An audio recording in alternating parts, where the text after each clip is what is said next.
Peggy 18. Homefront multiplayer is large-scale warfare. Complete and total bedlam. Epic vehicular warfare. Fast-paced, Exciting. Fun. Homefront multiplayer takes place during the occupation wars. This is the time when the Korean army was invading the U.S. after a deadly EMP attack and cyber attack. The remnants of the U.S. military are kind of off, still trying to hold on and fight off the Korean invasion as best they can. Battles really take place in various locations, from suburban cul-de-sacs to department stores to a highway interchange, so you get to experience a wider swath of America. The multiplayer design goals really stems from wanting to build a large-scale warfare experience to really be the category leader in that audience. Make it accessible, make it intuitive, but most of all, make it a lot of fun. So you have infantry, you have drones, you have tanks, LAVs, helicopters, all those brought together in the battlefields. There's a lot of action going on. When you play Homefront, there's a tank rolling in, getting blown up, there's a helicopter overhead. We want to bring all those tools together into a really tight, cohesive package. What we're really trying to do is make the game play different than any FPS that you played before. The whole idea behind vehicles and Homefront is you should get in and start having fun right away. This is not the kind of game where you need to spend 2 hours learning how to fly a helicopter.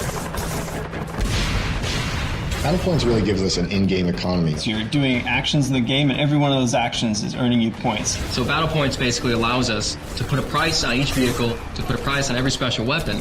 Rather than just saying like, oh great, you captured that objective, here's some experience, we're saying, hey, you captured that objective, that's great, now here's a tank. You can buy everything from tanks, helicopters, to drones, to additional ammo for your RPG. The idea with Battle Points is buy what you want when you want it.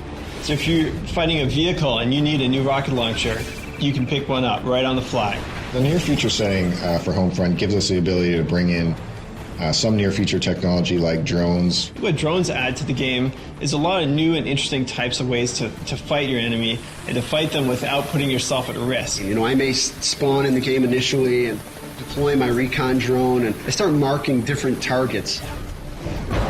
Ground control, everyone races for these 3 objectives, and then when you capture an objective, you start gaining points. Now, when you gain enough points, it'll actually push the whole line over to the enemy section. You're not spread out amongst a vast area. You feel the infantry-style combat, that intense battle for the objective points, as well as have the epic vehicular warfare reigning in.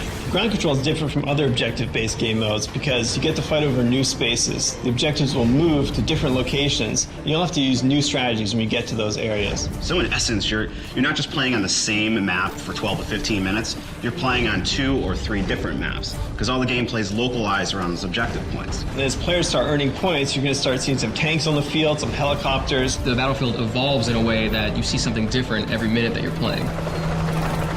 Homefront is doing dedicated servers. In console games, you can get up to 32 players.